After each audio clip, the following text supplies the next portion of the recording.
Good evening and welcome back to another episode of Smoke and Mirrors presented by the Sports Hit List. Tonight, or this evening, I should say, we do not have Declan with us. He's doing college stuff.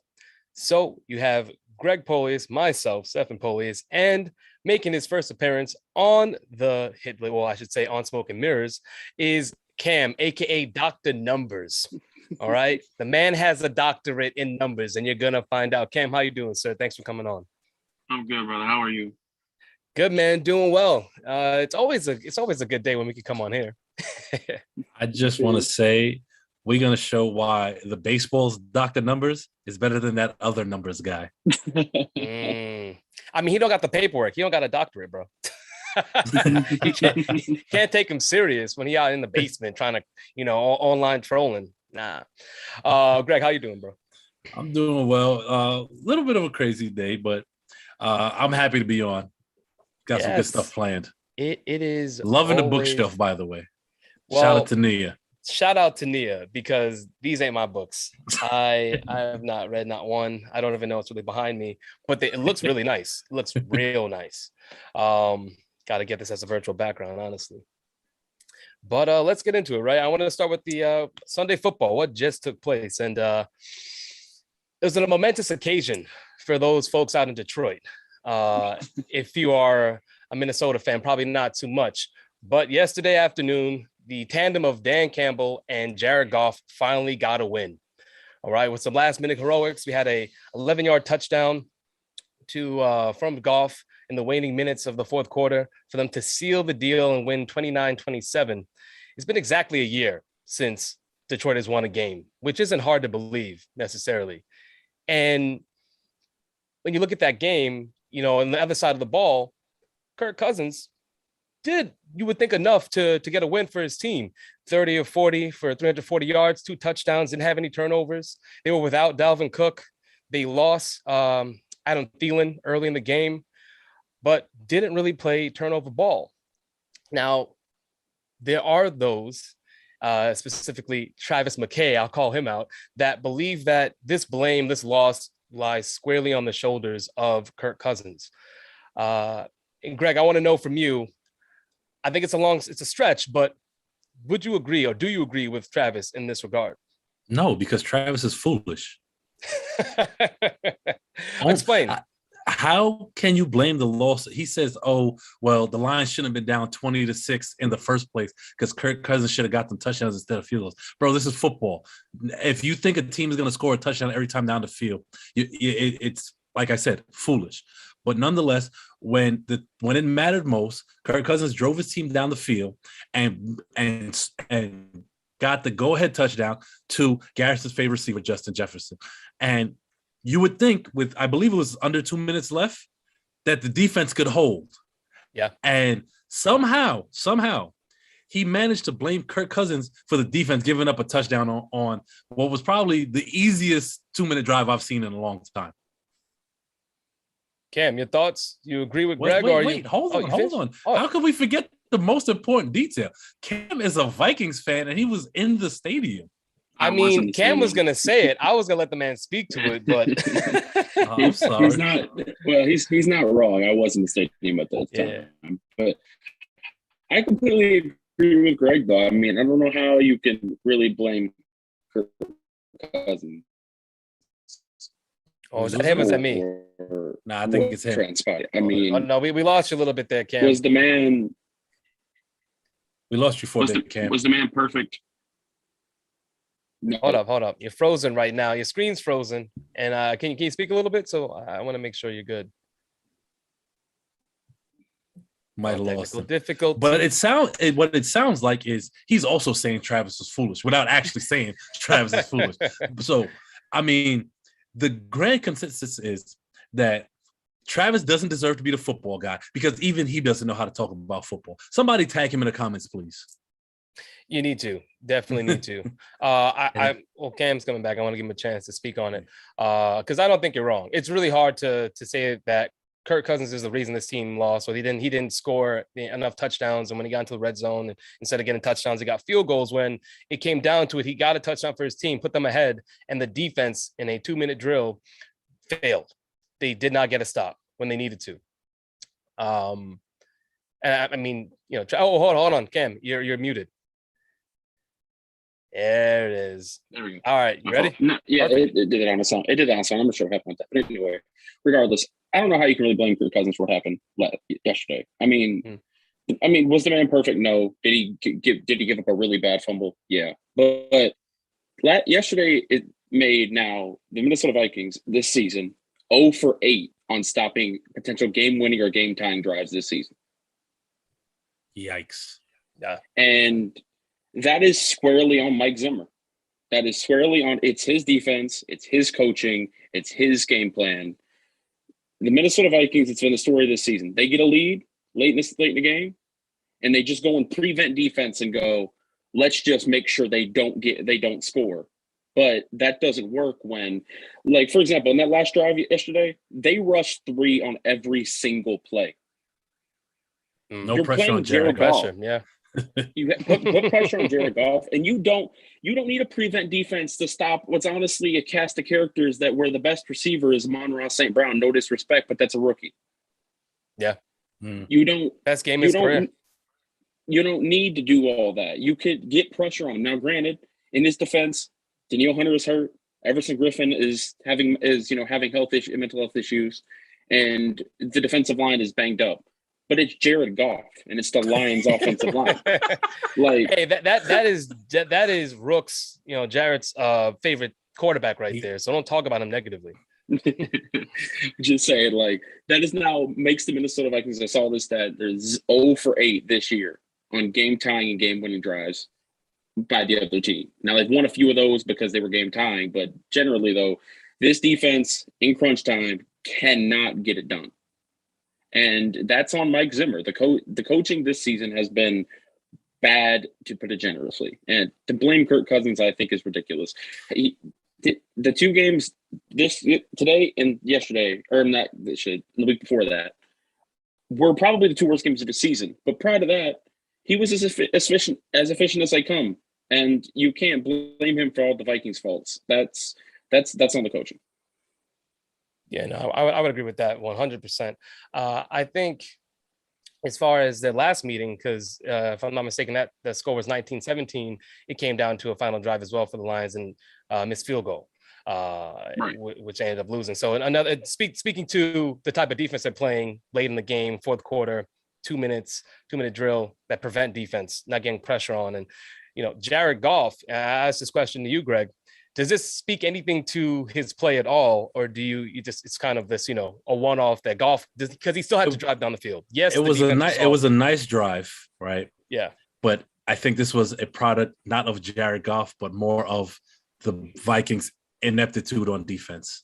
I do think if there was any type of pressure, this would have resulted in a Vikings W. So, I mean, he's Jared Goff. He had a good year back with the Rams, but he's not that guy anymore. I see by the head nodding that you agree, Cam.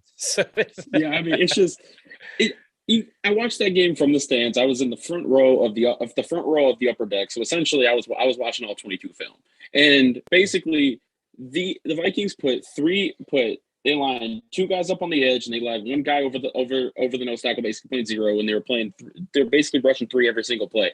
Jared Goff had 2 wide open receivers in the middle of the field, in the flats, every single throw he had to make on that final drive. All he had to do was just not miss an open receiver. He's sometimes not good at hitting wide open receivers, but that's all he needed to do. I mean, it was pretty obvious. Like, even when they got to the very end, when they were in the red zone, a few seconds left, it took him 2 or 3 tries to score that touchdown because he wasn't playing that prevent defense anymore. So, I mean, I don't know. I mean, was that Jared Goff's finest moment of the season? Yeah, but he hasn't had too many of them. So, I mean, I know myself, a lot of Vikings fans I know. I mean, we're ready to move on from Mike Zimmer, and yesterday was just basically a straw of many straws. I agree. Yeah, I can 100% agree. Another game that was went in a different direction. The direction I was happy about was the Chargers Bengals. Shout out to Justin Herbert because really pushed it, allowed my fantasy teams to dominate. Our fantasy I teams. said my fantasy teams. I have them in multiple leagues, sir. That's right. I forgot you pulled that shiesty move that one time. Whoa, was not shiesty. Absolutely. Just because shiesty. You don't pay attention to who's dropped in the league is not my fault. All nope, right. shiesty, but that's for another time. It is for another time.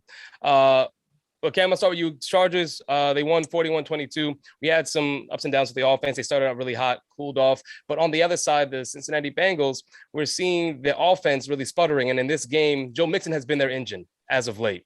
Even though early in the season they were relying heavily on Joe Burrow once we knew he was healthy. What do you think this offense, or rather this team as a whole, is missing? The 7-5 Bengals, what are they missing right now that they kind of need in order to turn this around? Because they still have a chance in that division. Offensively, I just feel like you got a bunch of just, other than Mixon, I guess, just a bunch of young players that just don't have that consistency yet. They have all types of talent. They got Joe Burrow, #1 overall pick. They got Jamar Chase, who was on pace to break Justin Jefferson's rookie receiving record up until recently. You had, you got T. Higgins, Tyler Boyd, all these cats that are all great. Mixon, I think, is one of the more talented running backs in the league when he's on the field. So they have all that. I just think they really need to gain the consistency. They're all young. They have not been together very long, and I think Zach Taylor, I think, is kind of coming in. He's finally getting his feet in this league because, I mean, if you ask a lot of Bengals fans last year, there was a lot of them that wanted him fired, and so I think he's just finding his feet in this league. I think it's just a really young team. I mean, let's be real. How many of us would have predicted they were 7-5 right now? Not many. So I think it's a consistency issue, and I think it's a lot of young players. I mean, they're very explosive. I think they can beat anyone on their day, but their problem is when they're out coached and they're out experienced, then you kind of, this happens. I mean, that's kind of happened in the Charger game because it was 24-22 at one point in time. Yeah, the Bengals looked like they were to get there, and then the Chargers just turns it up a notch. Staley Herbert went, okay, we're going to turn the switch on, and then all of a sudden they had 40 on. So, I mean, I don't think there's any like kind of like gaping hole to where you go, wow, they really need to fix that. At least offensively, but I just think it's a lack of consistency, lack of experience. I think next year, this team, assuming all these players continue to progress, are gonna. I think a lot of this will naturally fix itself. Greg, what about you? What do you think here? I was a little disappointed actually because I picked the Bengals and I pick them, even though we have Justin Herbert. And I did mention that though. I called you a traitor for that, by the way. Yes, you did. I think that, I thought the Chargers were still going to put up points because I wanted our guy to put up points. But the Chargers have struggled to stop the run all year. So I thought that would happen, and it didn't. They actually stuffed Mixon. They did. And I was also quite had a nice impressed. Takeaway. Yeah. Mixon kind of gave it to them, if we're being honest. just put the ball on the floor. 64-yard return. Yeah. Something like that. So I think Cam is kind of spot on where they're just trying to find themselves. I do need Jamar Chase to kind of find that groove again. I don't know if teams are keying in on him and he's trying to figure out how to counteract their adjustments, but it can't just be T. Higgins or Jamar Chase. It needs to be both of them. Yeah, and I mean, we just haven't seen both of them going off because, like, the last 2 weeks we see T. Higgins and Chase has been quiet for several weeks now. I don't necessarily think that it's a case of it has to be one or the other, but I just think right now we haven't seen it. To speak to your point, Cam, that is the inconsistency of the offense, not being able to highlight these two very talented receivers at the same time to both have great games, and also defense is keying in on Jamar Chase and having to make that adjustment for himself. Let's move on. I want to talk about it's not my team necessarily, but because I have this running back on my team, it just feels like I'm always pulling for them. And that's the Washington football team at the Raiders. Close game, 17-15 finish. But as we said on Friday, it's going to really come down to handing Antonio Gibson that ball and letting him run. And he was featured heavily, not as much in the passing, but more in the running game. And Heineke did enough in this game. But Greg and Manny, if you're in the comments right now, we said it. We called it. All right. And I'm sorry, the Raiders are bad. There's nothing else to it. But Greg, what are some takeaways for you from this game? I mean, they did what we said they would do. They were going to run the ball and grind out drives. It wasn't going to be pretty, but they were going to find a way to win. Yeah. And Humphreys came back, and it looks like he's his new Taylor Heineke's new favorite target, even though that came at the expense of Terry McLaurin, which sucks for Scary Terry owners. But they keep handing Antonio Gibson the football. They're going to be a tough team, and their defense is kind of figuring it out. Albeit the Raiders are not exactly this potent offense that they showed in early on in the season. So we take that with a grain of salt. But if this defense can, keep teams honest and keep them within 20 to 25 points, they're going to give themselves a chance to win. Cam, any takeaways for you from this game? I mean, I have pretty similar takeaways to this. I mean, it was obvious how Washington's going to win games from now on when they win games. It's just playing time possession, running the ball. That defense has gotten better recently. I don't know how they were so bad those first few weeks. I mean, a lot of people thought preseason that was going to be one of the better defenses in the league, and they were. Yeah, no, I drafted them. Yeah, they were putrid the first half of the year, but they've gotten better. That's improved. And honestly, Antonio Gibson, if you give Antonio Gibson, and I mean both rushing and receiving, if you give Antonio Gibson the proper amount of touches, that guy can be Aaron Jones. That guy can be Alvin Kamara. Like, he can be that type of guy if you give him the ball. But their problem is they just didn't like giving the ball. That coaching staff will throw the ball to J.D. McKissick in the red zone in crunch time. I'm just saying, it's just if you give Antonio Gibson that type of workload, Antonio Gibson's going to deliver. And all I'm saying is, whatever happens with the football team this year, I think they're going to be a playoff team because the bottom end of the NFC is just bad. Like that 7 seed's probably, you hear that, Greg? That 7 seed, that 7 seed's probably going to have 7 or 8 wins. And it's like, you look at that way and it's like, they're probably going to make it. And they better get used to Taylor Heineke because this quarterback class is bad. And they're probably not going to take one that's going to, improve their team. So they better use Taylor Heineke because he's probably going to be here next year too. But I don't mind him. I don't mind him either. He's kind of like a Ryan Fitzpatrick. They're very comparable, scrappy kind of quarterbacks. And I don't mind him either. I'm just saying I keep, you read all these things like teams that are after a quarterback and the football team's really high, and eventually, yeah, but this year probably not. I actually think Taylor Heineke can be Mike White's ceiling. Mike White's ceiling. I mean, the ceiling was really high after that first game, and obviously it came down. It came crashing down that Bills game. But I wouldn't be upset at him being the equivalent of a Taylor Heineke.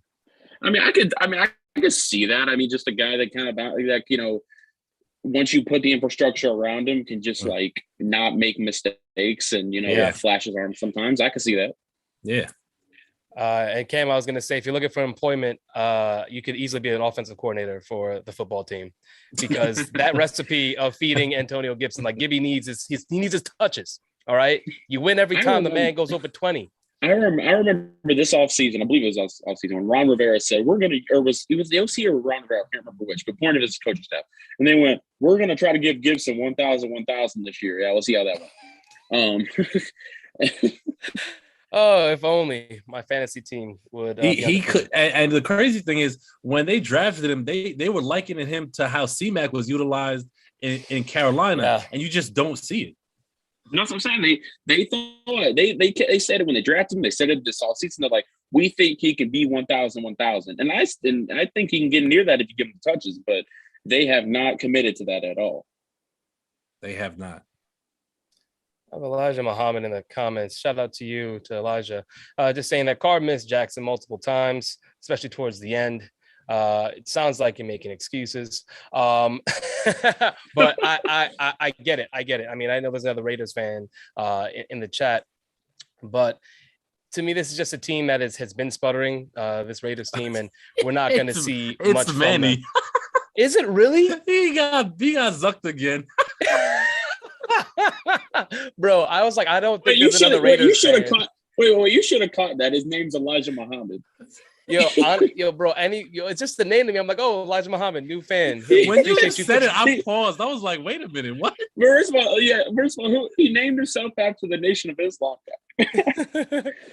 Yeah, I was like, weird to see a Raiders fan, but Manny has a kinfolk, but it is. But Manny. I mean, if you're the Raiders, though, I mean, you kind of throw your hands up in the air a little bit. I mean, they got an interim coach.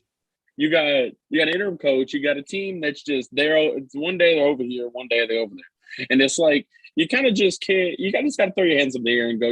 Whatever we get out of the season, just take it on the chin. They'll get a coach, and that should straighten Carr out because I do think Carr is a talented quarterback, and I agree. And if they just learn how to draft, I mean. That's a big thing. It's a big thing. I had to get that dig in because God, they're so bad at that. Who's worse, them or the Eagles? Well, I think that I don't know. The Eagles aren't even that bad. They just miss on stars. Like they take okay players, but then you look at who they drafted right after, and you went, "Oh hell!" See, that's what makes them. It's really the Raiders and the Seahawks for real. The Seahawks are bad. Yeah, I'll give you that. The Seahawks are really bad. The Seahawks are guaranteed in the first 2 rounds to take a dude that you go, what the hell? Like every year they take a dude.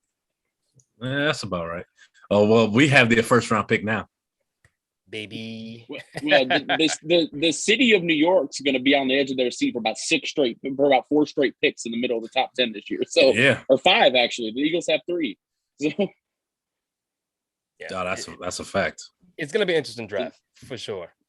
Let's move on to last game we're going to cover here, which is the Ravens at the Steelers. And on Friday, called the Ravens easily, right? This is a bad Steelers offense. Did not see them being able to produce, even though this Ravens defense has not been great this season. Just did not see Lamar Jackson coming out here and not producing the numbers he needs to win this game. But Greg, I'll start with you. What were your takeaways from this game? Because obviously Steelers won 2019, late comeback there. I think the Ravens need to open up the playbook earlier. I feel like they were very conservative in the first half. And then it wasn't until like their backs were against the wall that Lamar started throwing the ball down the field. The other thing is they got to figure out what's going on defense. The same way the Kansas City Chiefs kind of figured it out a little bit. Steve Spagnuolo figured out on defense, kind of limit the scoring of the opposition. Right now, they can't stop. The Ravens D can't stop a nosebleed when they have I knew you were going there. Shout out to Bart Scott. They can't. And it's problematic because here you have a playoff caliber team that has Super Bowl aspirations. But if you can't beat the Steelers, who are not a good football team, and granted, I will say this, all the division games are weird. Usually guys play each other tougher when it's in the division. So you get weird things that happen. I get that. But from a grander perspective, the Ravens offense has to be better. Cam, thoughts on this game? I pretty much agree with pretty much all he said. I mean, the defense, in the defense of a little bit of defense of the defensive coaching staff, they have gotten the worst breaks at every position on that team injury-wise. Mm-hmm. They're already just garnished, and then Marlon Humphrey's now out for the year now. Yeah, and so I mean, could the defense be better? Yeah, because especially since they're supposed to have this like defensive guru and Wink Martindale, and sometimes you can kind of question the coaching, but it doesn't help they don't have anyone. But the point about the playbook, I think, is absolutely true. They don't open that playbook until later, and then all of a sudden, Lamar Jackson, who, while I think he's made great strides as a passer, is not a polished passer. All of a sudden, has to start making these big time throws, and it's like you can expect Lamar to make a few big time throws a game, but you can't expect him to make them all in a short time span. And that's what they've sometimes been expected to do. Is like Lamar thinks a fantastic quarterback. I think he's he's the most dangerous running MD in the league, and I think he's a very good passer. But you can't run this conservative playbook, and then expect Lamar Jackson to all of a sudden pop off and be Aaron Rodgers when he just doesn't have that in him. Greg, are you same sentiments there? Yeah, I do, because I think he has the ability to be. He's a better passer than he was in his rookie year. We'll say that. But I do think that they take away from his passing rhythm by being so conservative. Yeah. How you feel about that? This is, huh? How you feel about that? I mean, I can agree with you. I think when I look at this game and look at just the receiving numbers, you obviously have Hollywood Brown, who led the receiving course with 55 yards, but then a Bateman who really only saw one target. One target, and so I think that's a part of the when you talk about open up the playbook and the offensive coordinator, the plays you're calling, because he's too talented to not see more targets and to be featured in a way that he can be a true number two and allow for Lamar to have just better looks down the field. But expecting for Lamar to make the big plays later in the game when that hasn't really been the offense truly is more than you can ask of him as he is now. I think he is a good passer, but that hasn't been the capacity in which he's operated in up until this point. So, but you go, Cam. I'll say another thing too is beginning of the season. The biggest thing with Baltimore was always that people begin with the notion of they'd have no receivers, they need to get a receiver. But every time they go and draft one, or they go and get one, they don't do anything because the offense just excludes them because Lamar was so limited at the time. Now Lamar's has taken strides to the passer. Beginning of the season, Hollywood Brown was showing up weekly. And not where he was just because he's fast, he catches a few long touchdowns every other week. Weekly, he was getting big volume, big yards, scoring touchdowns, and the Ravens were winning football games. And now all of a sudden it shrunk back down, and the passing game is it's more conservative now. It's shorter now. The field's smaller now, and it's like I don't know why. It almost seems like they were treated into a shell. But you would think that they wouldn't do that, or except even maybe going to the opposite, considering how much defense has been garnished and how much they know that they can't stop teams like they used to. I don't know why they haven't opened that playbook up and go, we can't really stop you. Yeah, we can't really stop you, but we have the most dynamic playmaker in the league under center in terms of running, passing, everything else. Let's just try to score as many points as we possibly can because we got all these. We got Bateman, who's a great receiver. We have a great young receiver. We got Brown, who's faster than hell. We got Lamar Jackson. Andrews. Mark Andrews, one of the best tight ends in the league. Like, let's just try. We can score. That team could score 40 points. They really can. Agreed. Well, we'll see. They're still in first place in the division because we had a Bengals loss. So they still hold on to their 8-4. Oh, yeah. I got to say, though, I didn't like the going for two in that moment because of the playoff seeding on the line there. Risky. I thought, I get the sentiment, you felt like your defense can stop them, so you might as well go for it there. In the division, though, like that matters. That's a loss that could come back to hurt them. Especially when Justin Tucker's your kicker and also my fantasy kicker. Stud. Well, I want to guess moving on to the next one because we do have a great surprise. Remix. There it is. That hasn't happened in a while. I thought it was me. I don't know. It was me the first time. It's been a minute, Steph. We good? I kind of felt it. I felt it in my heart that it was going to happen this episode. Honestly, what y'all heard last, but I was going to say we have something special coming up for y'all. So I want to get through this next part here. All right, and that's top 5 quarterbacks. What? You got something? Go ahead. You got something? Now, in the comments, Chuck was just saying Harbaugh said they had no corners left. That's why they had to go for 2 after Humphreys got hurt. I mean, he's probably not wrong. I mean, I'm not saying that. I think the 2-point conversion, the decision there could have went either way. But I mean, I can see that. I mean, if you don't think your defense stopped them, and you're putting your faith that coin toss doesn't go the other way. I mean, I can see why you go for it, especially since with Lamar Jackson, you got so many ways to get a 2-point conversion. Yeah, very true. But like I was saying before. You good? You good, Greg? Yeah, we straight. Top 5 quarterbacks. All right, for week 13. Greg, I'll start with you. Who are your top 5 this week? Are we seeing a big shakeup? I don't know if we've seen a big shakeup, but I will say I was not prepared to go first because you've never picked me first to go for the top 5. So I was letting Cam, hear it and he could come in and give his top 5 after you, but I'm gonna let you go first. I'm sorry if I haven't. I thought I had, honestly. No, you haven't. I always said deck, I guess. Yes, you do. You do. Oh, man. So at 5, I'm going to go Justin Herbert.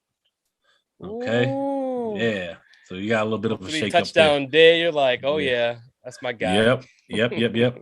4, Josh Allen, even though I think he's not going to play well tonight. 3, who did I have? Aaron Rodgers. I know they want to buy. I'm going to have him 3. Yeah. 2, Matt Stafford. And then number 1, Tommy Terrific is back. After a 4-week hiatus? I think you had him at 3 last week, right? Yeah, I had him at 3. Yeah, he's back at 1. Off the dome. All right, cool. Oh, yeah. I don't have any issues with that necessarily. I guess you could flip. Who was it? Rodgers and Allen.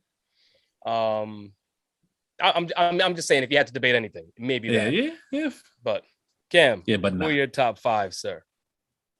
Okay, so I've never been on here before. So it's the parameters just this so far this season. It's just week to week. We have a different who your top 5 quarterbacks week based on their.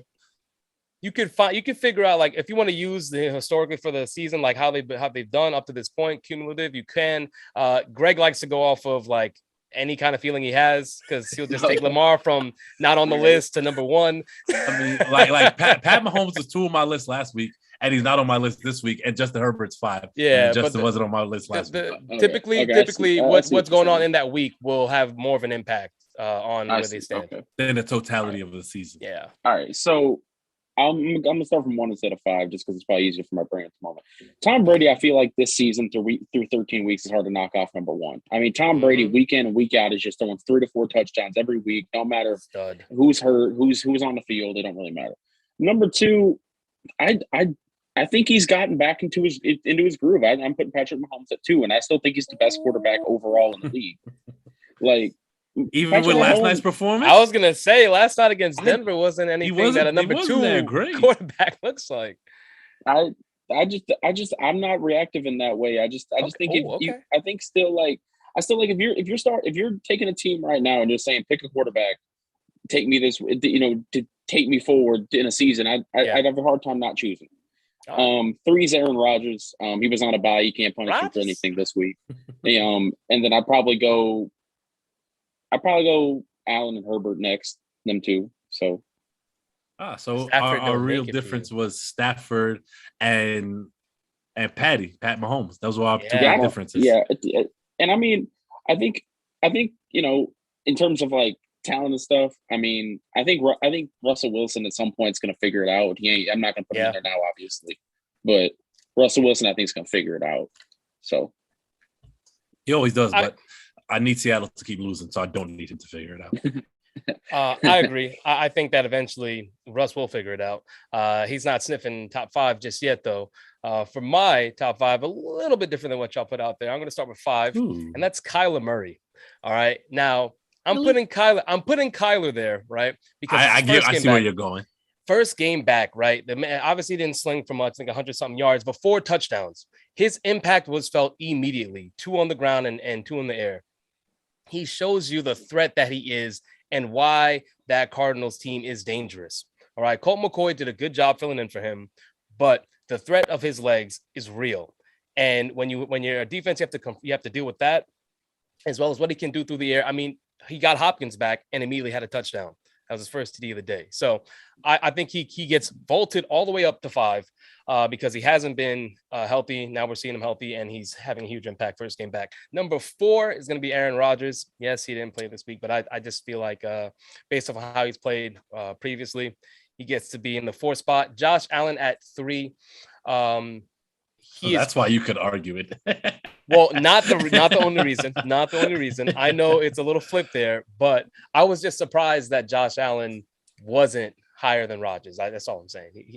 Rodgers on a bye, but Josh Allen has played well. In the last game, I should say, he played better than I expected, and I think he's going to have a good night tonight. I don't think it's going to be a poor night for him. I'm not saying that he's going to light up this Patriots D, because that doesn't happen too often. But I can see him having a better night. I'm going with Damian Harris as my MVP. I'm going with. It's just going to be hard for anybody to do anything passing wise. It's snowing. Did y'all see it's one stone? Did y'all see the videos of the wind? There was it's wild. No, it's wild. Like there was this video where this I'm not sure which kicker it was, but some kicker took a kick and you didn't see it again. It flew away. And I'm like, a video, you see him kick it and it's gone. You don't know where it went. And all I'm that's saying how Embiid is. So in JSDL, our Dynasty League, shout out to Sports Chat. I gotta say, we need Nick Folk to not do anything tonight. Man. So we need with that win, yeah, I'll take that. If the wind is as bad as it looks, they may not even attempt a field goal. That is very true. I think what I'm gonna go with then is Matt Breida for MVP. And FanDuel, give me Matt Breida. But 3, I said Josh Allen. 2, I have Matthew Stafford.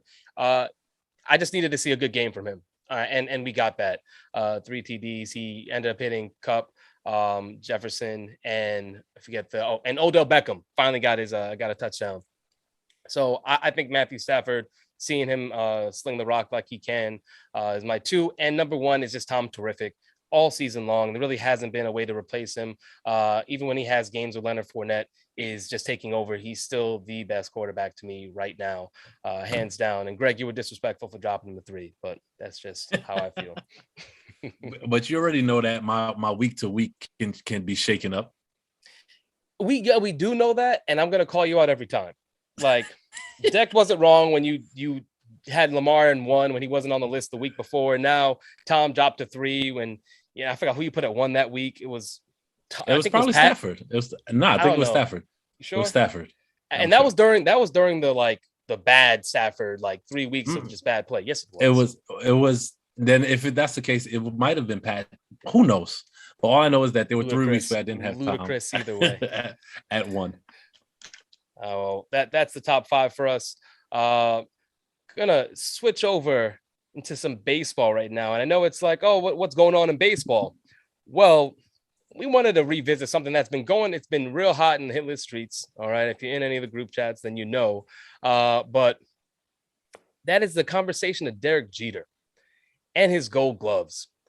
So if you are familiar, you have Carlos Correa, who was on a podcast that essentially said that Derek Jeter did not deserve any of the 5 gold gloves that he got. And as a Yankee fan, you might be pissed off. I mean, you're pissed off because he says it, but at the same time, you want Carlos Correa. So I'm assuming you'll get over it eventually as a Yankee fan. But they won't. That is like sacrilege, almost to the effect of someone saying Babe Ruth is overrated, right? Like, touching on Derek Jeter not deserving gold gloves is not something you would speak about, and Yankee fans hate it. So I want to discuss that today, and we're going to have a nice, healthy debate about it. And to bring in one of the Sports Hit List contributors, our boy Eddie, to argue for these Yankees. Is that a Santa hat? Yeah, it is. Eddie, what's good, sir? What's going on? How much, man? Thank you for coming on. So the initial booking, we were this supposed guy to have. Looking at the. Go ahead. I saw the backdrop finally. Yeah. We were supposed to have some more help on your way, Eddie, but I think you're gonna have to feel this yourself right now. So you're arguing for Jeter and deserving of all 5. Yeah, I can't see that. That's getting lost in the background, baby. What is that? What is that? Biscuit. It's a biscuit. It's a biscuit. I really made.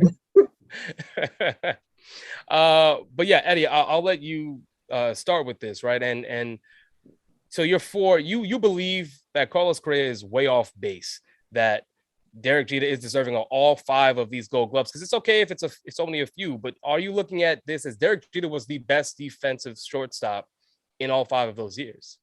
Well, the way you ask the question is going to give you a different answer. Okay. Did he deserve to win the awards? Yes. And I'm going to tell you why. He was voted on by his managers and coaches. Okay. This was not a popularity. Oh man, Greg's back. There's not. Yeah, but we have an outfit change. There you go, Eddie. Oh man, the biscuits. Oh, the butter biscuits. I get it. That's okay. Derek Jeter. Okay, would you say that Derek Jeter is the greatest defensive shortstop ever? No. Is he close to the greatest defensive shortstop ever? No, he's probably at the bottom when you coin towards sabermetrics. Okay. Back in the day, you use what people love to say, it's an eye test. It's what you use. You didn't go ahead and use zone rating, run safe or whatever. You know, I'm gonna let Cam. Cam is about to wow you. I'm glad I went first. Okay, I went first because Cam is about to educate us because he's a man at that stuff. Dr. Numbers. Yes, Dr. Numbers. But to be honest with you, Derek Jeter from the eye test, he didn't cause us games with the glove. He didn't. As a Yankee fan watching, he didn't. And when you were watching the game back in 2003, 2004, you didn't say, "Oh shit! If he had another inch, he would have got that." You didn't do that. You didn't do that until those stats were available. Those are recent stats. So if you're gonna say right now, would he have won the award? Hell, of course not. He definitely wouldn't have won the award. But back then, using the eye test, I think he maybe not 2004. I would say his best one might have been 2005. I say about 2005 might have been his gold glove that he would have legit got. Making faces. No, I'm gonna say he won. He won them all. He won them all. All right, bet. Listen. Did this guy right here? You see him? First win all 5? Yes. And before I let Greg go, please do me a favor. Don't listen to a word he said. He said that. I can't say. Well, get closer. What is that? Oh my God, the backdrop. You're virtual. I got you, huh? Well, it's Babe Ruth. Okay. Oh.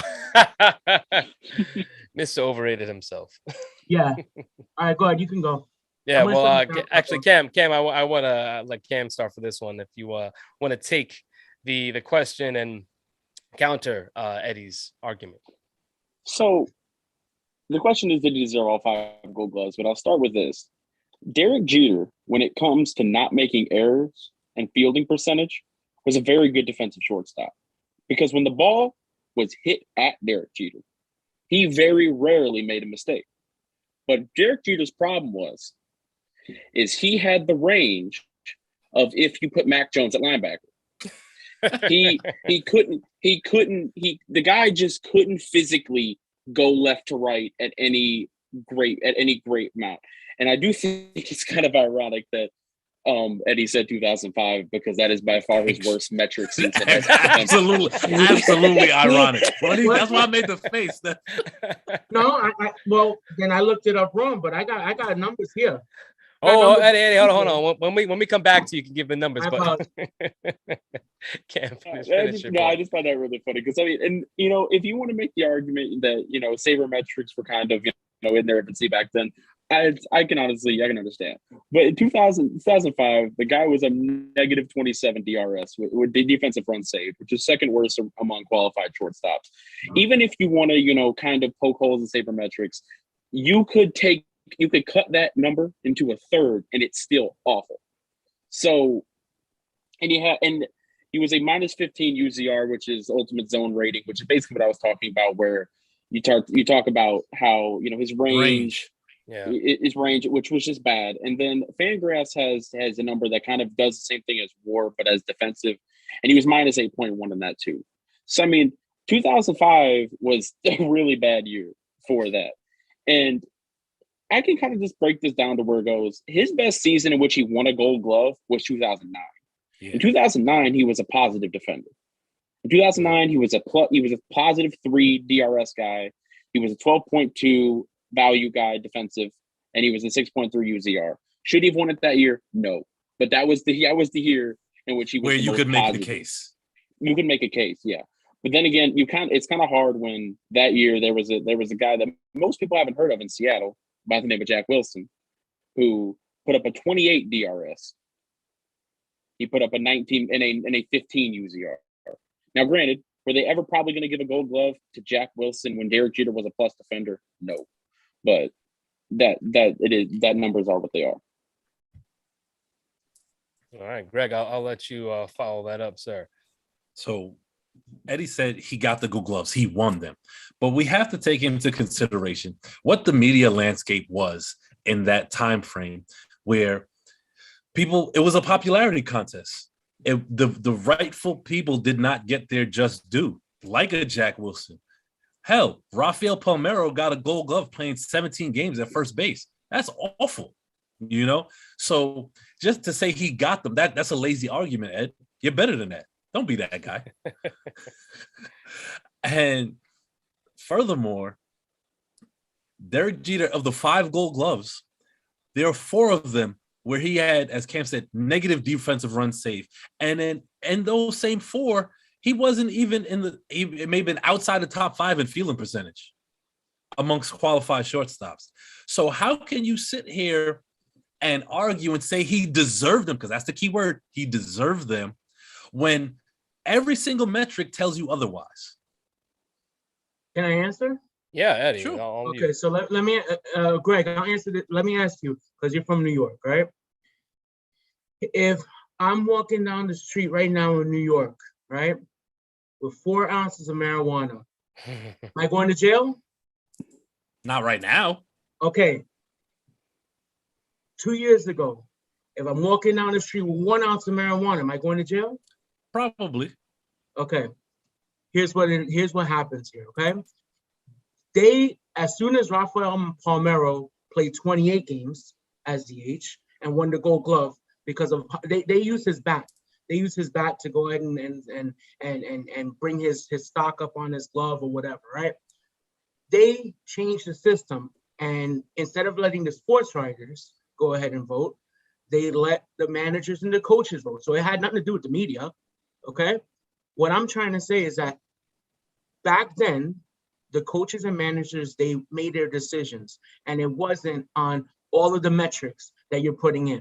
It wasn't until 2013 that Rawlings themselves went and implemented a group to go ahead and said, okay, this group right here, this percentage of whatever of rating calculates for this amount of the vote and this amount for this, and they went and they formed a group to go ahead and let the statistics win the award. So, like I said, if you ask me today, will we have all of that stuff? That's mainstream now. It's mainstream. A lot of people follow the statistics, the UZR and all that stuff, the RF for 9 innings or whatever, right? They follow it now, but they didn't in 2004 or 2005 or 2007 or 2008 or 2009. They didn't. So at the end of the day, most times awards was won back in the day by reputation. And don't get me wrong, that's a lazy argument too for me, because obviously we know Vizquel is a better defender than Jeter. We know that Nomar was a better defender than Jeter. We know that Alex Rodriguez, who moved to third base, was a better defender than Derek Jeter. Okay, but in those, I think he deserved to win those awards. Listen, all of the awards, no, he didn't. He did not deserve to win all those. You're backing off that. What years would you say? I didn't say that from the beginning. I said that. Well, at the end, before you ended, you're like, you know what? Forget it. He deserves all the awards. That's how you ended. Yeah. Listen, the coaches voted for it. It's not like an all-star vote where fans vote for it. No, yeah, he won. He deserved it. Hold on, Greg. I got you in a second. I'll let you. Yeah, I was going to say, Greg, you can go. And then I actually have a question that I want to propose after you finish. You said the coaches voted on it. As if coaches can't have bias. Coaches are still human. They were just as much allured by the Derek Jeter aura as the fans, because at some point Derek Jeter became larger than life, especially playing in New York City. So I'm not shocked that coaches voted for him. And then you said, and you kind of made my point for me when you said we know all these players are better defenders than him. And you named like the top 3, but you didn't even talk about like a Jason Bartlett or Orlando Cabrera, whose defense was far better than Derek Jeter. How can we, in good conscience, right? Even though you said they quote unquote weren't used back then, the defensive run save metric came around in 2004, and it may not have been voted on, but they still voted on fielding percentage, which is a basic metric. And he wasn't that great, with the exception of maybe 2009. In fielding percentage, he did. In fielding percentage, he did. He had less errors. He was That's 6 errors, 15 errors. So fielding percentage is their total fielding percentage, whether it's 986 or 979, not how many errors they made and how many chances. And his fielding percentage amongst his peers was not that great. So how can we in good conscience say a guy who's never, ever, ever been the best at his position defensively deserved not 1, not 2, but 5 Gold Gloves? How can we say that? Do you want me to answer that? Or is Yeah, that a, well, no, Eddie, please answer. I mean, he's asking you, so if you answer. I'm gonna be honest with you. I don't think that that's accurate when it comes to fielding percentage. In range, in full range. No, if you give me the numbers, because I was looking at it, I was trying to go ahead and I'm like, damn, I gotta prepare for Cam. And Cam is gonna eat me up with all these percentages that I really don't understand. I don't understand when he says these. I don't want to learn. But when it came to fielding percentage, he did like maybe he had for a shortstop, he did have a high. Most of the fielding percentage that were higher than him were in the National League. Now, Greg, I know you're looking that up, but I want to ask you this, Eddie. Do you think that Derek Jeter has all 5 of these Gold Gloves if he's not playing in New York? Let's say he's in KC. Maybe he's playing for the Royals. He's a shortstop for the Royals. He does not have this. He's not in the Mecca, right? Does Derek Jeter win all 5 of these? Because you're saying that it's the eye test, but the eye test truly to me comes down to how good someone plays, right? But here it is. Derek Jeter was the face of baseball in New York. If he's not the face of baseball in KC, do you see him winning all 5 of these Gold Gloves? Probably not. I'll say probably not.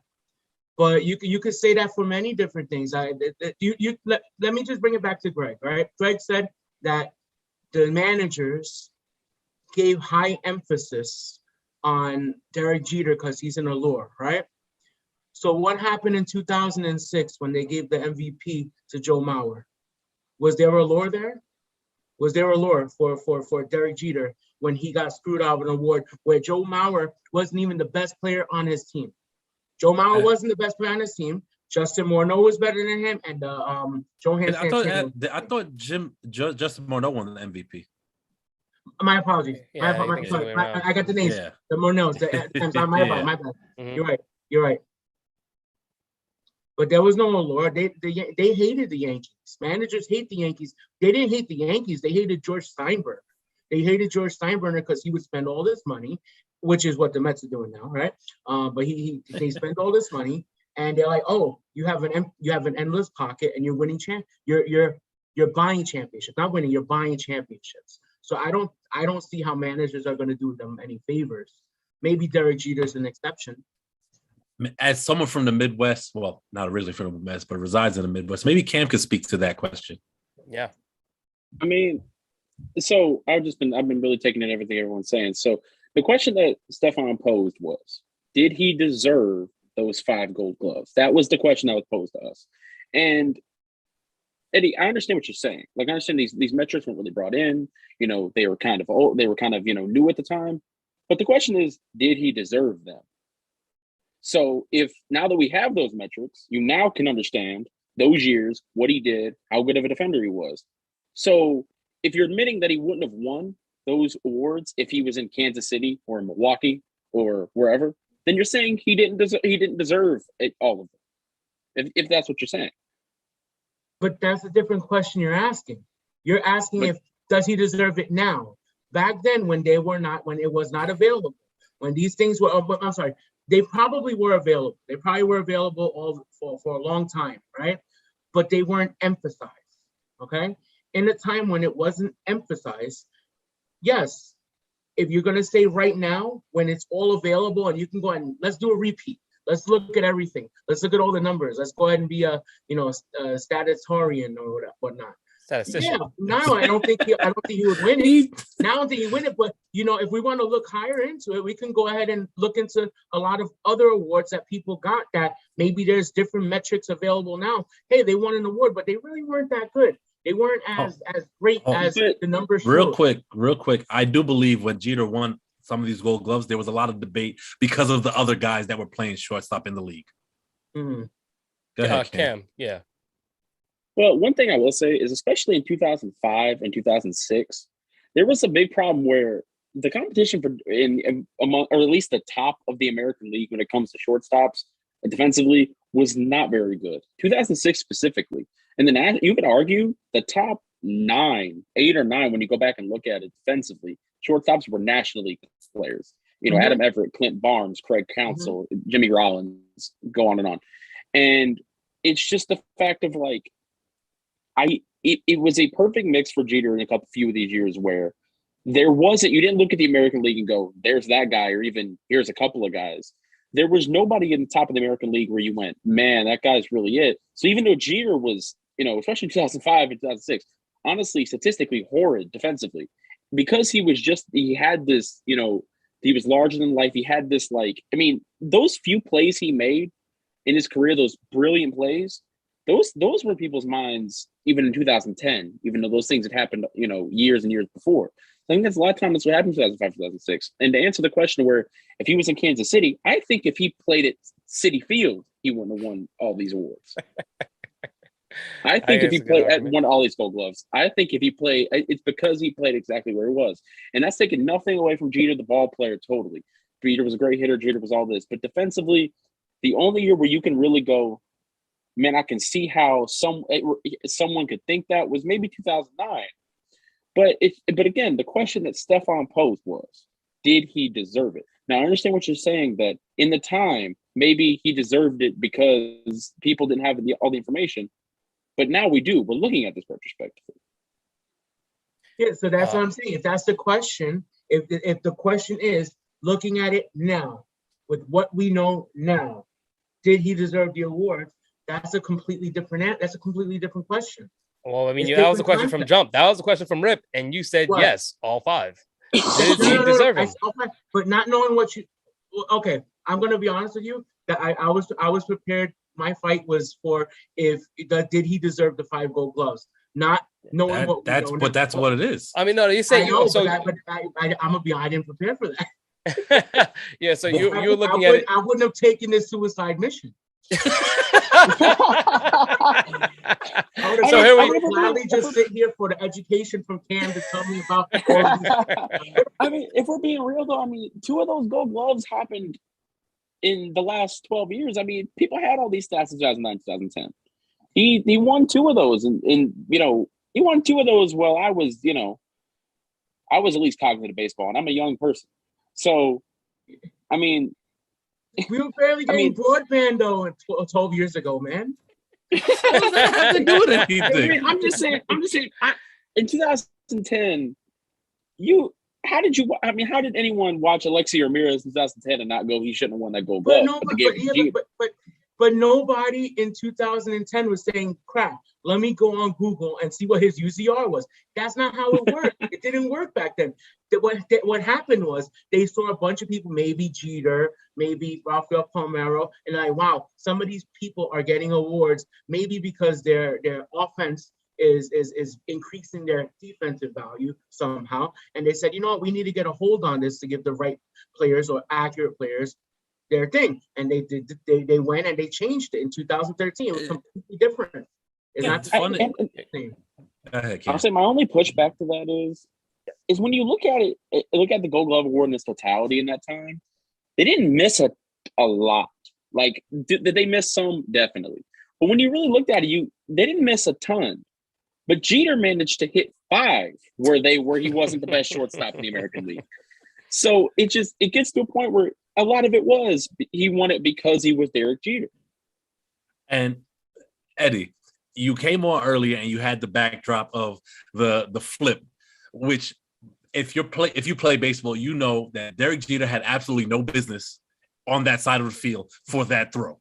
Absolutely none. I don't even know how he got there, why he got there, but it's all about, instinct. That the catching a foul ball in the stands and the jump throw. And I need people to understand the jump throw is not because he was good. It is because he lacked the range and the arm to get there and throw it flat-footed. What Carlos Correa can do, something Derek Jeter never did. And these 3 signature plays have played back on a loop in everybody's head to brainwash them into thinking that Derek Jeter was this plus defender when he was the complete opposite. And when they give these Gold Glove awards out, they make it seem like these are the plays that got him to win. And they just, if you ever look at the jump throws, the jump throw, it's not something he does all the time. It was once in a while, and it was in the hole. How many, Dansby Swanson, and who is, by Cam's metric, not even that great defensively, is somebody that can make that play in a hole flat-footed. But yet we praise Derek Jeter because he jumped in order to have to get more on the throw to get it across the diamond. Because he didn't have that arm.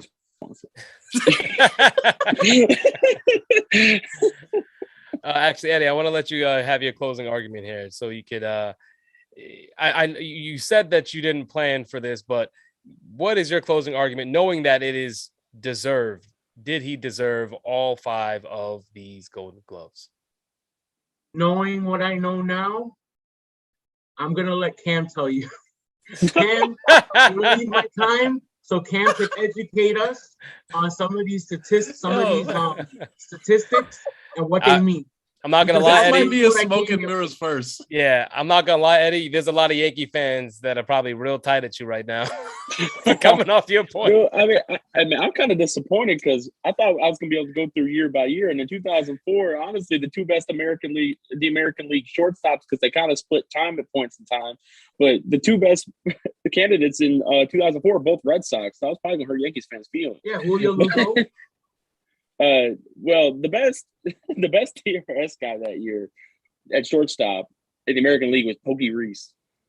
Pokey Reese. Wow. I wasn't saying he should have won it because he didn't play a ton of innings, but I was just going to drop that because it would have caused something. But I think me and Greg and I were talking about it earlier. That year was another year where like the American League just could not spit out good defensive shortstops for years on years in that part of the decade. Like they just couldn't do it. 2004, 2005, 2006, they just physically could not put out good defensive American League shortstops. But I was probably Orlando Cabrera's award that year, probably. But Greg, what about you? Any closing arguments you have? Yeah, for the people to know. Eddie. I expected more from you, bro. You waved the white flag real early. you was in the comments talking about you was cooking biscuits for me and you was gonna cook me, and you came on. You waved the white flag real early. You got rolled on. Not gonna lie. But before I close, I do think somebody's trying to pull up on your behalf, Eddie. Real quick to save you from this. Okay. So there's a last minute entry. I see. Yeah. But what I will say is this: I am happy that baseball started looking at it objectively. Yeah. So guys like Harrison Bader can get their Gold Gloves, which the majority of people don't know about, but know that he's a solid to damn good fielder. Yeah, exactly. You know what I'm saying? The non-baseball fans won't know who he is, but those are the type of people that deserve Gold Gloves because it shouldn't be a popularity contest. It should be about what you do on the field. I mean, to Eddie, what you were saying before, as far as the coaches and the players voting, I mean, the coaches and the players see these guys. It's not like because you're saying that like, everyone at home doesn't know. Maybe the players in a household name, but I would say that the players know, right? They don't have to be household names for the players to see talent and to say, "Now this is the guy." I think the idea of like Derek Jeter almost being a deity at some point, kind of like a Babe Ruth, where he can be, everyone looks at him as the standard, is the reason why he got those gloves. That's how I see it personally. And when I asked the KC question, it was more so to say, if he's not in the limelight, if he's not in the Mecca, does he get the attention? Because you could look at a Arenado, right, in a smaller market, but he went and got a platinum glove, right? Several, yes, several platinum gloves. You know what I'm saying? So like to see that he was in a small market, got the platinum gloves means that they got it right. He wasn't going up against the nostalgia everyone has in their minds or this big, larger than life figure like a Derek Jeter. So they got it right. So I think that if you move him out of the market, yes, he doesn't get it, but it's not because he didn't get it because he was the best defender. He got it because he made a jump throw or he made the toss to the plate and he made the catch in the stands, like Greg said. And it changed how people felt about him because he did it on one of the biggest stages in baseball, which is Yankee Stadium. Steph, way to pick a side and not just be a moderator. Honestly, it was one of those things where I'm like, I was listening and I was trying to be real neutral. But as I heard, I was like, it's hard not to make the argument that Derek Jeter deserved it. And the biggest thing too is like I said, but like I was saying before, and Greg was saying this too. Like the other problem with Jeter is not only was he getting elevated because of the jump throw and the flip and being in New York and all that stuff, it also didn't help that just the best defensive guys that year, those years, didn't really do much else. Like if you look at it, in my opinion, 2005, 2006, he undeservedly won what should have been back-to-back Gold Gloves for Jason Bartlett of the Twins. Does most people know who that is? Probably not. Yeah. And that doesn't help. That doesn't help the problem at all because Jeter's already, starts out ahead because of who he is, where he plays. But then the best defensive shortstop in the American League those 2 years was probably Jason Bartlett, and people don't know who that is, and they didn't know who that was then probably much either. Well, Eddie, I will say this: there was talks about there being some help on the way. The cavalry was supposed to come in, and I believe it has. Coming to the stage now is Boss Man himself, Carl Coulonge, ready to give us some insight. Oh, that's an angry looking man. Carl, how you doing, sir? You're connected. You guys hear me? Yeah. Carl was so mad he went live from his car. I had to get in here. I had to get in here. Is Eddie, my guy Eddie? How you doing, sir? Good, man. How you doing, bro?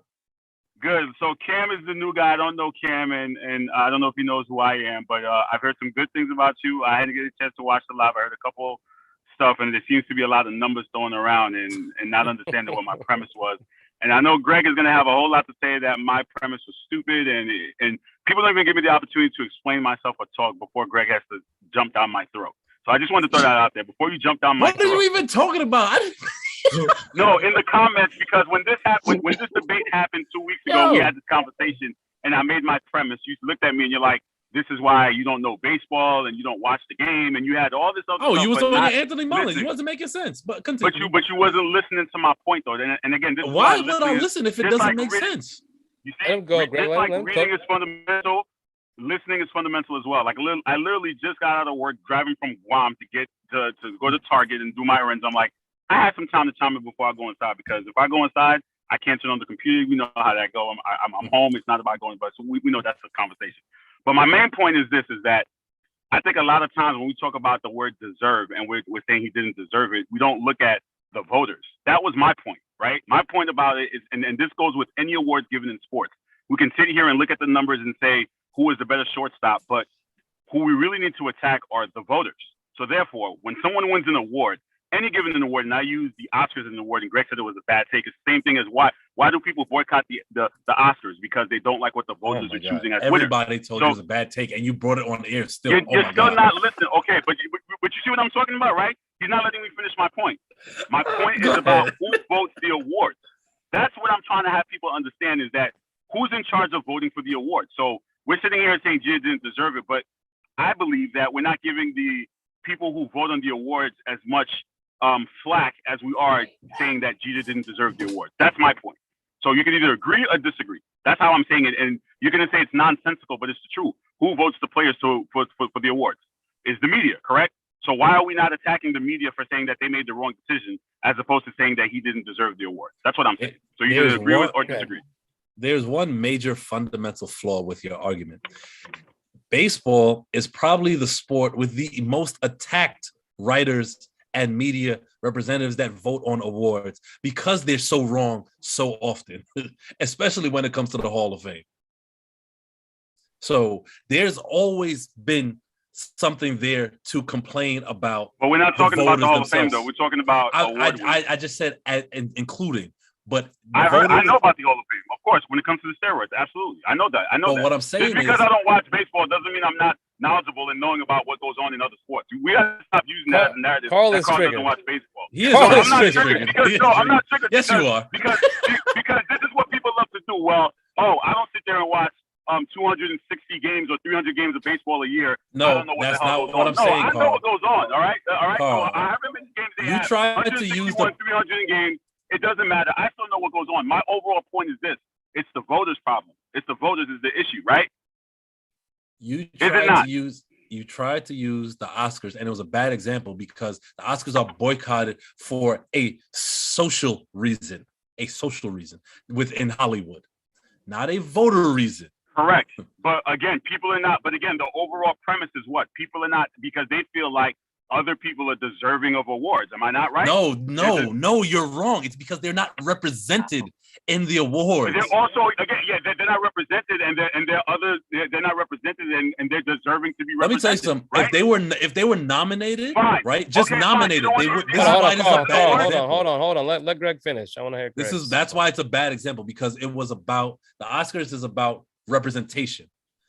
The MLB voters for awards, especially in the time we're talking, have gotten flack for these awful picks. Like when Palmeiro got, awarded the Gold Glove, it was hell. Like how does a DH get a Gold Glove at first base? So, and when I say, well, you don't know what you're talking about, it's because you're likening two things that aren't alike, and then you're saying this, and you like to throw, well, you can agree or disagree, as if you're posing some facts, and you're not. Well, I actually did post facts again, like you said. I said. See, I told you. But like I said again, you don't want to use the Oscars as an example. You can use the Grammys. I just explained to you why it's bad. Yeah, that's Greg, fine. Wait. Carl. That's fine. Yes, go ahead. I'm just saying. No, you. I wanted you to speak. Actually, I wanted you to get your point off. No, but I'm saying in the general award sense, when someone doesn't win an award, we look at the person who voted on it, right? It's the same thing when we talk about the NBA MVP award, right? And we say that, well, this person was deserving, and they didn't win it. We look at the people who voted on the award, and we give them flack. That's all I'm saying. Cam, what are your thoughts on this? Hold on, Greg. Let me just say, Cam. I just have one basic question of, but if we're saying he didn't deserve it, and we're saying he shouldn't have won it, doesn't that by definition say we got a problem with the voters? It does. It's by definition. But you're not. But you see. But the narrative goes as to saying is like we're talking about it. It doesn't, to me, in the sense that it's going at the people, not necessarily highlighting. Like you have to, and sometimes maybe you have to start out and say, okay, we're going at the vote. The voting system needs to change. There needs to be more of saying, how can we go about? And I had this conversation on my show too. I said, what's the right voting system that we can get the people who do deserve the awards to win them? How do we go about it? And this goes to public, like how do we gain public opinion is by doing a poll, right? Which is a sense of voting. So how can we change the voting system to get the winners, the people who deserve those awards? How about we have that conversation instead of having who should have won the award? So you realize you have to discuss the person who won undeservingly in order to talk about who deserved the award. And in essence, like Cam said, it's all functionality of the voters, because we touched on that on several points. But did you touch upon how we can change the voting system to get those people the award? We also touched on that too. It already changed, but go ahead, Eddie. Yeah, Eddie, please. So real quick, the managers and the coaches vote for Gold Glove when Jeter was playing ball, right? Immediately, you guys are discrediting the people who are around the game. You're discrediting them. You created a narrative, and did you not? By saying they created a narrative. You did. Giving them the award. All jokes aside, you created a narrative, and you said that Derek Jeter was an allure for these managers. You didn't say that the managers got it right. The managers put effort into it. No, they only gave it to him because he's Derek Jeter. So you are discrediting managers, and you're going and pretty much you're giving the pencil or the pen to the science guys. That's what you're doing. No, they give it the pencil. But you see, and here's the other part of my problem is that I understand what we do as a business, right? We're in the sports media business. This is what we do. We create narratives and we have conversations. But sometimes it goes to the point, and I ask this question, and you can even challenge my knowledge too. What makes us better as fans to know than the people who actually are managers and who play the game, and we're actually in a higher position? What makes us know better than they do? Cam, real quick, I want you to answer that. I want to give Eddie and Greg one more time, and then we're going to kind of wrap it up because I got to go. But again, what makes us better? Again, I understand what we do when we create narratives, and we believe everyone on here believes that they know sports and they know it so well that they can head in and sit on talking platform. Fine, but what makes us better to know that okay, what we're saying is right, and what they're saying as the voters who do it on the professional level are wrong? Cricket. Cam, I just didn't know if he was finished. My fault. But no, in its totality, I mean, we're not better than managers or coaches or whatever when it comes to knowledge of the game. But a lot of times when you look at something, when you're looking for voting and stuff like that, sometimes the person that's looking at it from out here is a lot of times the better, and especially as long as you know what you're talking about, the better analyst of, this guy versus this guy, because they're not entrenched in it. They don't know this guy. They don't know that guy. They don't see it from only their perspective. They see it from the outside. Do I agree with you that a player and a coach or whoever knows a lot more about the game of baseball than me? Absolutely. But when you look at it from an outside perspective, we're the only people that can really look at it from, an aerial view, so to speak. And does that mean we're better than them? No. But when they make an egregious mistake, which they do a lot, then we have to call that out. It's very obvious. Like, people never really make a huge deal out of a guy winning an MVP, but maybe this guy deserves it, but it's a close call, but you think it's the other way. That lasts about a day or two. But when it's egregious, like a lot of these Gold Gloves for Derek Jeter were, then you look at it from that kind of bird's eye kind of aerial view, and you go, that was egregious. That was really bad. What were you doing? As critics and cynics and analysts and media, whatever, that's what we have to do. It doesn't mean we're better than them, but it means we're being skeptical and being cynical of what they did. It's not saying we're better than them. I like this kid.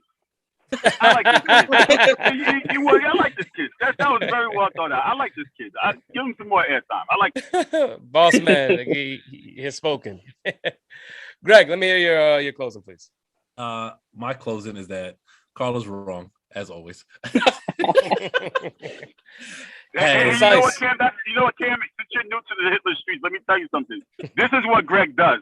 In order to make me look bad, for him to look good, to sell ratings, he gets me upset so he can get me on here so I can say, listen, as the top guy and the leading guy, I have to take the L to sell the product, and that's what I'm here to do. Thank you very much. That's because anytime Greg and I get into his argument, he always says that. Carl is wrong, I am right. That's how it goes. And people in the Hitler Streets, they know I'm right because it's true. And guess who's the common denominator? I always say it. Greg Polius is the common denominator. We know. That's my if you're wrong, you're wrong. It is what it is. Carl is always wrong. But listen, Carl is always wrong. Greg is always right. Greg is never wrong. Oh no. Greg is wrong. Greg is wrong. Greg was wrong about the Steelers this week. But predictions. And I was wrong about the Cowboys last week. I always come on and admit when I'm wrong. Listen, when it comes to debating, Greg doesn't get to be wrong. That's how he paints the narrative. So, in the smoke and mirrors realm, in the Hitler's realm. I've known this man since 2000. I'm telling you, thank you for taking up my closing arguments. It's true. Thank you for taking up my closing arguments. Please, one second. Sorry. Well, since Greg, are you good, Greg? You back? Being a parent? All right. Well, we'll let Eddie close, and then we'll move on to Carl. I mean, Carl, I think you kind of said what you wanted to say, I feel like, by interrupting Greg. Yeah, I'm good. Like I said, I just wanted to chime in because I know I was part of it. I got the invite. I pulled up late. I apologize. I love what everybody's doing, but I just wanted to give my take about it and give it in. So, yeah. Come on, let Eddie. Carl, thank you. This feels good that you're part of that we're on the same team. Okay, I was talking to Steph about that. I'm like, yo, I'm excited. I've never been in a debate or whatnot with Carl. I'm looking forward to it. But thank you. I got you, bro. Yeah. Thank you for taking up my closing time. But anyhow, usually, what? Go ahead, finish. I'm sorry. Oh no, I'm sorry, Eddie. Were you speaking? Yeah, I was finished. Go ahead. You said you didn't lose an argument. That's not what I said. Yes, you did. Oh, you guys definitely lost a Babe argument. Yes, you did. Okay. Second thing, when it comes to Derek Jeter, you guys might not think that he won all 5 Gold Gloves or deserved them, but he belongs in the company of greatness. All right. No one ever said he didn't. Number one. Number two, you still don't understand the premise of our Babe Ruth argument, which is problematic on your part. All right. I lose that. And number three, the debates I have had with Carl, the sports Hitler Streets have spoken, right? And Carl got smoked like that loud pack. In one debate, just one. There's only one. No. There's only one. The last debate we had, no one decided on the winner. The last debate we had was a good one. The one that Tom Kenny orchestrated when we were talking about pressure, no one voted you the winner in that one. Trust me. Okay. So let me rephrase. You never won. Yeah, you see what I'm saying? You see what I'm doing? No, that's what you just said. I witnessed. Right? I witnessed it. You're not crazy. I do see you what just happened. Saying, right? You see what I'm saying, right? You see what I'm saying, right? Greg can never admit he lost the debate. Never. But here's the thing. You just said it was a tie, so therefore there's no losers in a tie. I never said it was a tie. I said they never voted. I said no one ever voted, so therefore it's null and void. Though we never officially voted because based upon the comments, they said it was a great conversation and they agreed with both points. So no one ever officially voted you to win. That sounds the like only a one tie that you to me. caught me on, the only one that you won was the James Harden one. You caught me off guard because you wanted to go to because you want to talk about. This sounds like a personal grudge we're getting into now. You mean because I came prepared? Hold on. All right, I get it. You and Carl got history, and every time y'all come on here, y'all like to hash it out and get through all of it. It's cute. All right, St. Mary's Days, it's cute. All right, but we are overtime. And Carl, I know you in the car now, but I want to know, because I want to do this real quick. Predictions for tonight. The game already started. Patriots, Bills. I'll start with you, Carl. Who do you got? Oh, I got to go. I'm going Patriots. They're on a 6-game winning streak, so they continue the train. Like it. Eddie. I'm out. Going for Buffalo. Thank you, sir. I'm saying the Patriots are going to win. All right, Patriots again. Cam? I don't know what's happened so far. So this is still it's pretty, it's not tainted at all. Considering it's a snow windstorm, I'll take the Bills. They're the best statistical defense in the league in every single metric. So I'm going to go with the Bills in the wind and snow. But when you're in the wind and snow, who the hell knows? Not wrong. Greg? I'm going to go Pats. I think their defense keeps up the hot play. All right, and Cam, I'm going to join you with those Bills. I'm going to take the Bills in this one. Wow. I think it could end up like 9-3. Like, and neither one of the teams could end up that way. Wait, somebody's making a field goal? Actually, that's true. That's a good point. That's a good point. That's a really good point. I'm gonna say never mind. I'm gonna say 8-6. 8-6. Somebody actually get a 2-point conversion. I like you. That's a good point. And my brain just went to small scores, but then I didn't think about that when I said that. That was good. That's a good catch. Love it. All right. Well, with that, we're gonna wrap this up, gentlemen. I appreciate you for coming on to going through this debate. Eddie, you conceded your point, and then you got a lifeline, and you kind of went back to it. So you're all over the road. But for all the Yankee fans out there, if you're upset at Eddie, we'll see it in the comments. But everything feels better when you got a friend. All too true. But as always, don't forget to like, share, comment, and subscribe to all Hitless content on YouTube, Facebook, and IG. The handle is SportsHL. Again, that is SportsHL. Coming up, we got tomorrow, The Fan Zone with Mike and Manny, as you know and love, 5 p.m. Be sure to check them out. And then the Wednesday show, the live show that you know and love, is going to be here on Wednesday. And then us following up again with us on Friday. All right. So, the game started. Hope y'all enjoy the game. I'm your host, Stephen Polius, alongside Greg Polius, our special guest, Eddie, with the Santa hat over his face, and Dr. Numbers, Cam himself. We really appreciate y'all for coming on. Thank you again. Hope to have you on soon. Enjoy the game and have a great week.